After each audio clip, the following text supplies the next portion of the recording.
고린도후서 8장을 계속 보고 있는데요. 오늘 가급적으로 8장을 좀 마무리했으면 좋은데요. 이 8장의 이 후반부에 우리가 계속해서 이제 언급되는 인물이 디도라는 인물입니다.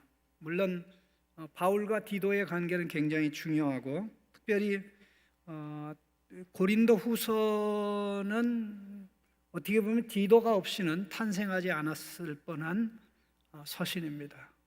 굉장히 어렵고 힘든 이 일을 처리한, 어떻게 보면 디도는 제가 오늘 하루 종일 생각해 봤는데 뒤를 돌아보지 않고 앞으로만 계속 간 뒤를 돌아보지 않고 꾸준히 앞으로 간 아주 대표적인 성도로 얘기해도 아마 부족할 것 같은 그런 생각이 들었습니다. 이 디도에 관한 말씀을 제가 좀 나누진 못했는데, 사실 굉장히 힘든 일들을 맡아서, 예를 들어서 어디 가서 돈 달라고 하는 이게 쉬운 일이 아니죠. 또 남들이 해결하지 못하는 문제를 어떻게 보면 참 잡무 처리하는데 정말 힘들고 고통스러운 일을 처리해야 되는 이 일을 맡았던 것이 디도인데요.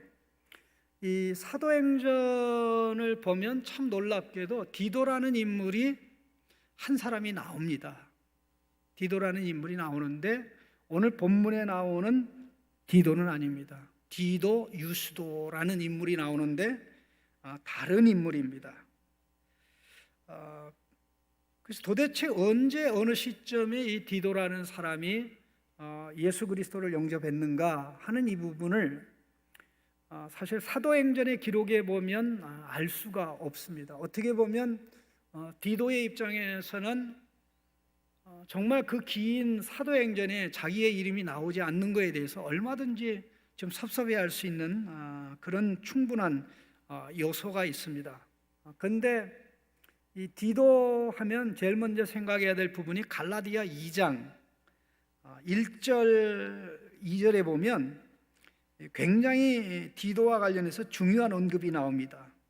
그것은 무엇인가 하니 갈라디아 2장 1절에 보면 이런 말씀이 나옵니다. 14년 후에 내가 바나바와 함께 디도를 데리고 다시 예루살렘으로 올라갔는데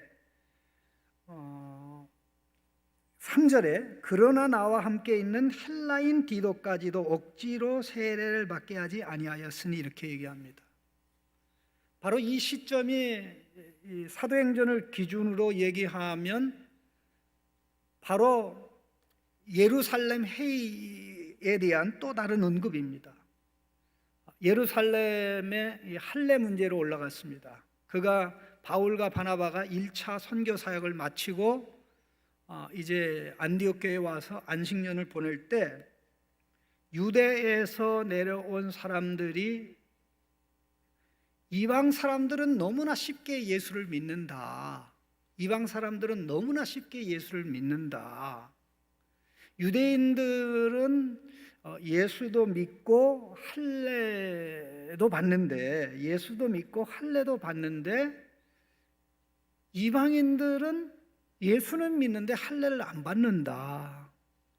유대인들이 힘들게 믿는 이게 제대로 믿는 것이고, 이방인들이 예수만 믿고 할례를 안 받는 것은 잘못된 것이다. 이렇게 해서 이방인들도 이제 할례를 베풀어야 된다고 이야기가 일어났는데, 이 논쟁의 문제가 해결이 될 수가 없었습니다. 왜냐하면 문제는 안디옥 교회에서 일어났지만 그 문제의 진원지는 예루살렘 교회입니다. 예루살렘에서 내려온 사람들이 그 주장을 했고, 또 사도 바울이 이방인들로 하여금 예수 믿는 것을 쉽게 하기 위해서 반쪽짜리 복음을 전했다라고 얘기했기 때문에 이제 예루살렘에 올라가서 해결을 봐야 되는 그런 상황이었습니다.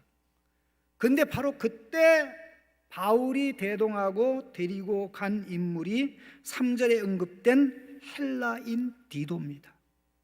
자, 그렇다면 이 사도행전에 이 디도라는 이 동일한 인물이 언급이 되지는 않지만 바울의 1차 선교 사역의 열매로 1차 선교 사역의 열매로 헬라인 가운데 예수 믿은 사람이 디도라고 할 수가 있습니다. 이 디도라는 인물은 바울의 2차 사역 시작할 무렵에 바울에게는 없어서 안 되는 중요한 인물이 하나 등장하는데 그게 디모데입니다. 디모데보다도 먼저 예수를 믿은 사람인데 디모데는 어머니가 유대인이기 때문에 유대인입니다. 그런데 디도는 헬라인입니다. 무슨 얘기냐면 그의 부모가 다 헬라인이라는 거죠. 그래서 이 디도를 데리고 올라갈 때 엄청나게 많은 압력을 쏟아부었는데 헬라인 디도가 할례를 받아야 된다, 할례를 받아야 된다, 할례를 받지 않으면 제대로 된 신앙이 아니다, 이렇게 얘기했을 때 사도 바울이 목숨을 걸고 할례를 못 받게 했던 가장 대표적인 인물이 디도입니다. 그렇다면 디도가 할례를 받으면 예수 믿는 이방인들이 다 할례를 받아야 될 것이고, 그렇다면 바울이 지금 할례 없이 전한 복음은 이제 잘못된 복음이기 때문에 다시 1차 선교지로 돌아가서 다 할례를 베풀어야 될 뿐만 아니라 지금 안디옥에서 예수 믿는 모든 이방인들은 다 할례를 받아야 되는 엄청난 문제가 발생하죠. 자, 이렇듯이 이 디도라는 인물은 정말 이방인의 모든 교회를 대표하는 인물입니다. 대표하는 인물이다. 복음의 자유를 얘기할 때 디도.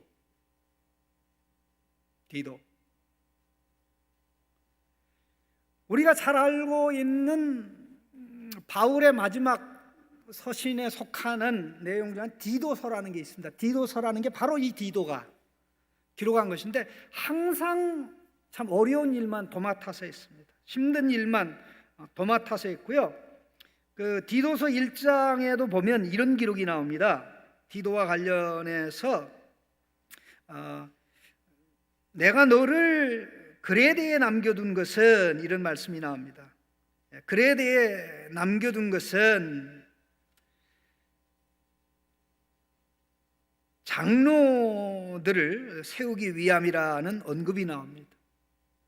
참 얼마나 힘든 일을 맡겨놓고 바울은 사실 그레데를 떠난 겁니다. 1장 5절에 내가 너를 그레데에 남겨둔 이유는 일을 정리하고 내가 명한 대로 각 성에서 장로들을 세우게 하려 함이라. 그런데 바울이 남겨둔 이 그레데는 우리가 잘 알듯이 크레타 문명, 그러니까 그리스 문명의 발상지지만 이 그리스 문명의 발상지답지 않게 이 그레데인들 가운데 가장 흔했던 일이 뭐냐면요, 이 거짓말. 이 그레데인처럼 산다 하면 거짓말을 이제 그레데인처럼 한다라는 뜻입니다. 1장 12절에 보면 그레데인 중에 어떤 선지자가 말하되 그레데인들은 항상 거짓말쟁이며 악한 짐승이며 배만 위하는 게으른 뱅이라 하니, 이렇게 나오는데 지금으로부터 100년 전에 그 청년 이승만이 한성 감옥에 있어서 독립정신이라는 글을 쓸 때 우리 한국인에게 있어서 가장 심각한 이 잘못된 습관을 얘기할 때 거짓말입니다. 거짓말. 항상 이 거짓말의 문제를 해결하지 못하면 소망이 없다라고 했는데, 바로 그레데 섬은 한국 민족과 아무런 관계가 없지만 더 심했는지 이런 힘든 상황에 디도가 맡아서 일을 처리했고, 디모데후서가 이제 바울의 마지막 서신이 될 텐데 이 바울이 죽기 직전에도 이 디도는 바울의 심부름을 맡아서 이 달마샤라는 지역으로 갑니다. 그 디모데후서 4장을 좀 잠깐 보겠습니다. 디모데후서 4장인데요. 굉장히 그 바울의 그 서글픈 언급이 하나 등장합니다. 그 서글픈 언급의 내용이 4장 10절에 나오는데요. 이렇게 되어 있습니다. 4장 10절에 대만은 이 세상을 사랑하여 나를 버리고 데살로니가로 갔고 그레스게는 갈라디아로 디도는 달마디아로 갔고 이렇게 되어 있습니다. 그리고 11절에 누가만 나와 함께 있느니라 이렇게 되어 있습니다. 그런데 중요한 사실이 여기 디도는 오늘 본문에 나오는 디도인데요. 디도서를 쓴 디도인데 이 데마 같은 사람은 결국 신앙을 포기하고 세상으로 돌아간 사람이고, 근데 디도의 경우는 바울로부터 사명을 맡아서 달마디아라는 지역으로 가서 바울의 일을 처리한 사람입니다. 그러니까 제가 아까 말씀드렸듯이 이 디도는 뒤를 돌아다보지 않고 끝까지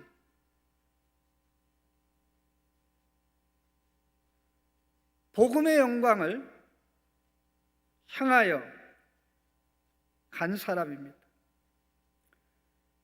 바로 그런 디도를 통해서 고린도 교회와 바울과의 관계를 회복했고, 회복한 다음에는 또 어려운 문제는 예루살렘 교회를 구제하기 위해서 어려운 힘든 일을 처리하는 일을 하게 했는데,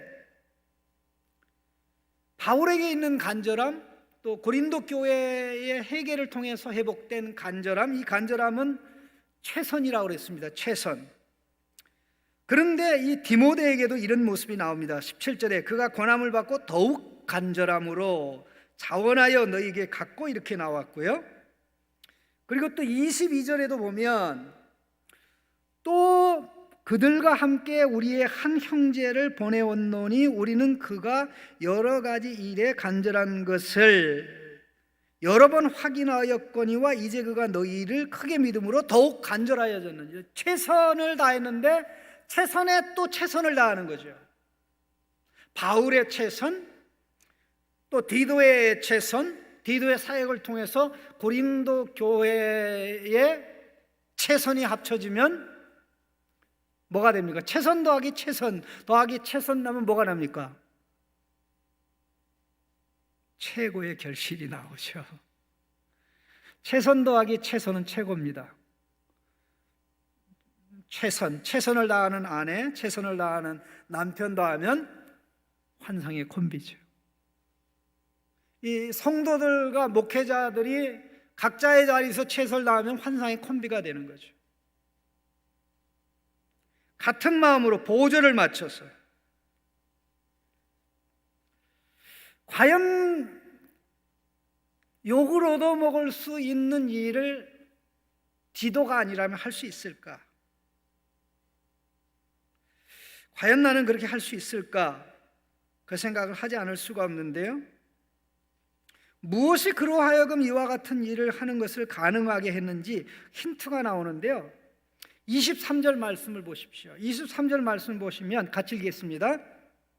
디도로 말하면 나의 동료요 너희를 위한 나의 동력자요 우리 형제들로 말하면 여러 교회의 사자들이요 그리스도의 영광이니라. 바울의 동력자, 동료, 형제, 여기 여러 교회의 사자들이라는 것은 여러 교회를 대표하는 대표자들, 물론 사도라는 단어가 사용이 되었고요. 그 다음에 19절에 보면 여러 교회의 택함을 받아 우리가 맡은 은혜의 일로 우리와 동행하는 자라. 근데 어쩌면 바울의 일생 가운데 바울의 사역 초기부터 끝까지 얼마든지 뒤를 돌아다 볼 수 있고 뒤로 물러갈 수도 있고 후퇴할 수도 있는데 뒤를 돌아다 보지 않고 끝까지 앞으로 갈 수 있었던 게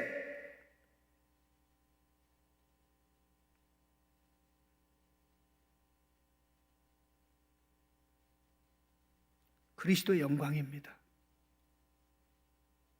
디도가 체험한 그리스도의 영광, 그리스도의 영광이 뭡니까? 그리스도의 영광을 어떻게 체험합니까? 복음을 통해서 체험하죠. 복음은 예수 그리스도의 얼굴에 빛나는 하나님의 영광이면서 예수 그리스도 자신의 영광이죠. 복음의 말씀을 받아들일 때 예수님의 영광을 받아들이는 것이고, 예수님의 영광이 내 안에 탄생해서 작은 영광이 내 안에 형성되는 것이죠. 우리는 이미 잘 알고 있습니다. 고린도후서 3장 18절 말씀에 다 알고 있는 내용 같이 읽어보겠습니다. 우리가 다 수건을 벗은 얼굴로 거울을 보는 것 같이 주의 영광을 보매 그와 같은 형상으로 변하여서 영광에서 영광에 이르니 곧 주의 영으로 말미암음이니라. 바울은 디도에게 가르쳐서 그리스도의 영광이라고 그랬습니다. 디도는 그리스도의 영광의 복음을 받아들여서 그리스도의 영광에 의해서 예수님의 영광을 보여주고 나타내는 인물이 되었죠. 우리에게 힘이 나게 하고 의욕이 나게 하는 것은 우리 안에 있는, 우리 안에 빛나는 예수 닮은 모습입니다. 그 우리는 영광이라고 얘기합니다. 어떤 사람에게는 작은 영광이 있고, 어떤 사람에게는 그보다 또 큰 영광이 있고, 어떤 분에게는 더 큰 영광이 있고, 다 그렇습니다. 그러나 그 영광이 합쳐져서 저 안에는, 저 사람들의 모임 가운데는 예수 그리스도의 영광이 있고, 예수 그리스도의 영광에 있는 곳에는 성령의 역사가 있기에 바로 거기에 예수님이 계신 것이다. 그렇게 되는 거죠. 과연 내 안에 예수님의 영광이 있나 하는 이것은 내가 과연 예수님을 얼마만큼 닮았나 하는 그런 문제라고도 할 수 있습니다. 우리가 이미 잘 알고 있듯이 고린도후서 4장 4절에 이미 알고 있는 내용입니다. 같이 읽겠습니다. 그 중에 이 세상의 신이 믿지 아니하는 자들의 마음을 혼미하게 하여 그리스도의 영광의 복음의 강체가 비치지 못하게 하미니 그리스도는 하나님의 형상이니라. 그리스도는 하나님의 형상이기 때문에 하나님의 영광이죠. 하나님의 영광은 예수님 자신의 영광이기 때문에 그것이 그리스도의 영광이죠. 그런데 그리스도의 복음을 받아들이는 자는 성령의 역사를 통해서 예수님의 모습을 가지게 되죠. 그러면 예수님을 믿으면 우리 속에 예수 그리스도의 영광이 나타나는 게 정상입니까? 나타나지 않는 게 정상입니까? 아이가 태어났어요. 자라는 게 정상입니까? 안 자라는 게 정상입니까?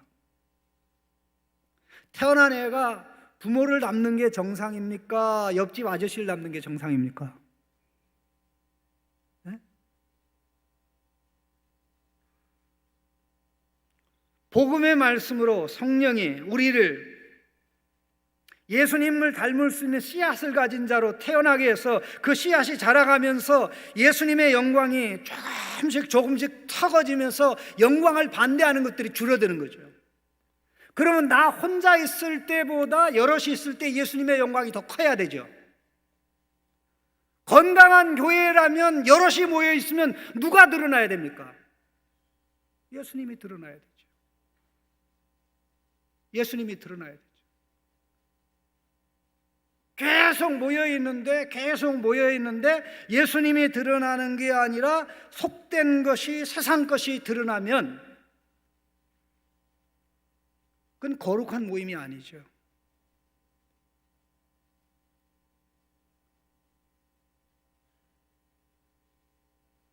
저는 공자라는 인물은 사실 어떻게 보면 예레미야 시대의 그런 인물인데,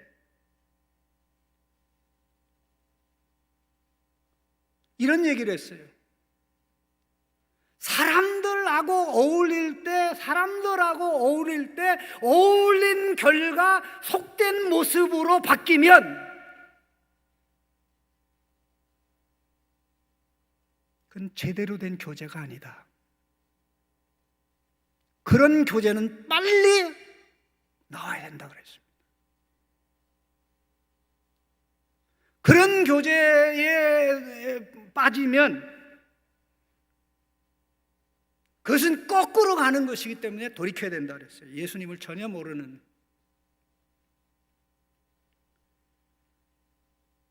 내 안에 영광이 조금씩 자라가고 있는가?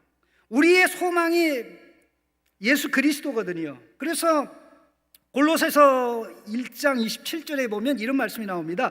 하나님이 그 아들로 말미암아, 같이 읽겠습니다. 하나님이 그들로 말미암아 이 비밀의 영광이 이방인 가운데 얼마나 풍성한지를 알게 하려 함이라. 이 비밀은 너희 안에 계신 그리스도시니 영광의 소망이니. 자, 이 비밀은 누구 안에 계신? 너희 안에 계신 그리스도니. 그리스도가 어디 계셔요? 우리 안에 계셔요. 우리 안에 계세요. 근데 우리 안에 계신 그리스도는 영광의 소망이에요. 영광의 대상이, 영광의 소망이 우리 안에 계신 예수 그리스도인데, 영광의 소망이 언제 다 이루어지지요? 예수님이 재림할 때 다 이루어지지요. 왜? 예수님이 재림할 때 예수님의 영광의 100%가 저와 여러분의 영광이 되니까. 그런데 디도는 누가 보더라도, 어떤 교인이 보더라도 He is the glory of the Christ. 그는 그리스도의 영광이야. 디도는 그리스도의 영광이야. 디도는 그리스도의 영광이야. 우리가 도달해야 될 그리스도의 영광에 이미 도달한 사람이야.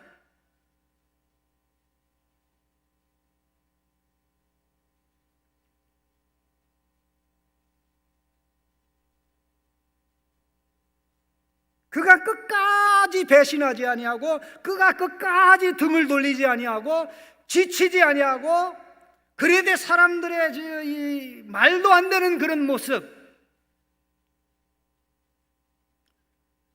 예수는 믿긴 믿는데 세상 모습을 더마징하는 그런 모습을 보면서도 낙심하지 않고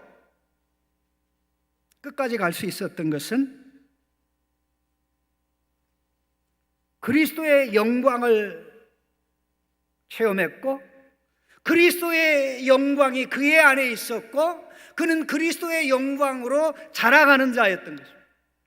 그리스도의 영광이 그를 만들었고, 그를 붙잡고 그를 이끌었기 때문에 굳은 일도 하고, 남들이 마다하는 일도 하고, 남들이 저 왜 요구도 먹을 짓 해도 끝까지 갔던 사람입니다. 그리스도의 영광은, 우리 안에 있는 그리스도의 영광은 우리로 하여금 욕된 것을 버리게 만듭니다. 어두운 것을 버리게 만듭니다. 죄악된 것을 버리게 합니다. 오늘 우리는 그리스도의 작은 영광이든지 미미한 영광이든지 그것이 성도 안에 있는 모습을 볼 때 희망과 소망을 가집니다. 그러나 그렇지 않고 어두운 모습을 보여주고 욕된 모습을 보여주고 예수 냄새가 나야 되는데 세상 모습이 나타날 때는 어쩌다 이렇게 됐나, 그렇게 탄식하고 낙심하지 않을 수 없습니다. 우리는 예수님 안에서 영광을 받고, 우리는 예수님 안에서 영광을 받고, 예수님은 우리 안에서 영광을 받습니다. 우리는 예수님 안에서 영광받고 예수님은 우리 안에서 영광만, 이러한 이중 영광의 상호작용으로 그리스도의 영광으로, 그리스도의 영광으로, 그리스도의 영광으로. 그렇다면 지혜로운 사람은, 지혜로운 성도는 내 안에 그리스도의 영광이 더 커지는 방향으로 교제할 것입니다. 더 영광의 빛을, 복음의 빛을 받아서 내 안에 그리스도의 영광이 더 반사되면 그 영광을 받는 성도들이 많아져서 그렇게 영광으로 나가는 모습이 일어날 것입니다. 성경 구절을 좀 두 군데를 좀 더 읽어보겠습니다. 자, 데살로니가후서 1장 12절입니다. 1장 12절 같이 읽습니다. 우리 하나님과 주 예수 그리스도의 은혜대로 우리 주 예수의 이름이 너희 가운데서 영광을 받으시고 너희도 그 안에서 영광을 받게 하려 하심이라. 예수의 이름이 너희 가운데 영광을 받으시고 너희도 그 안에서 영광 받게 하며, 상호 예수의 이름 안에서 우리가 영광 받고 우리 안에서 예수님이 영광 받고. 자, 데살로니가후서 2장 14절입니다. 이를 위하여 같이 읽습니다. 우리의 복음으로 너희를 부르사 우리 주 예수 그리스도의 영광을 얻게 하려 하심이라. 영광을 얻게 하려고 우리를 부르신 거죠. 그래서 그리스도의 영광을 쫙 비춰주는 것입니다. 이건 복음을 제대로 깨달을 때, 복음을 제대로 받아들일 때, 진리의 말씀을 그대로 받아들일 때 이게 성령의 역사에서 일어납니다. 변화를, 내적 변화를 통해서 일어나죠. 그래서 그 끝이 어떻게 됩니까? 디도서 2장 13절, 디도 자신이 성령을 통해서 말씀하는 겁니다. 같이 읽습니다. 복스러운 소망과 우리의 크신 하나님 구주 예수 그리스도의 영광이 나타내심을 기다리게 하셨으니. 이제 재림하실 우리 주님의 영광이 나타날 때 우리는 그 영광으로, 영적으로만 채워나던 그 영광을 몸을 가지고 오신 예수님의 영광을 체험하는 것으로, 그게 다라는 거죠. 그래서 우리가 그 영광에 이르게 되는 것입니다. 이 영광이 없으면 복음이 없는 것입니다. 이 영광이 계속 예수 처음 믿을 때나 지금이나 앞으로 죽을 때나 똑같다면 하나님은 그렇게 좋아하지 않을 것입니다. 기뻐하지 않을 겁니다. 기뻐하지 않을 겁니다. 내가 이런 걸 계획하지 않았는데 왜 그렇지? 분명히 골로새서 3장 4절에 우리의 생명이신 그리스도께서 나타나실 때에 너희도 그와 함께 영광 중에 나타나리라. 그래, 이런 모습을 볼 때 디도로 하여금 이런 길을 갈 수 있게 한 것이 그가 체험한 그리스도의 영광이고 그 안에 있는 그리스도의 영광, 그에게서 반사되는 그리스도의 영광이었다면 남들이 마다하는 귀찮은 것, 남들이 마다하는 요구도 먹는 일, 남들이 싫어하는 정말 나에게 도움 안 되는 일, 그렇지만 그게 그리스도의 영광에 합당한 것이라면 그 그리스도의 영광이 자기를 몰아가기 때문에 그것을 할 수 있는 성도가 교회를 그리스도의 영광으로 빛나게 하는 것입니다. 오늘 이 시대는 이런 교인들이 필요합니다. 교회에서, 가정에서, 사회에서 그리스도의 영광에 걸맞게 나갈 수 있는 우리 모든 성도님들이 되기를 주님의 이름으로 축원합니다.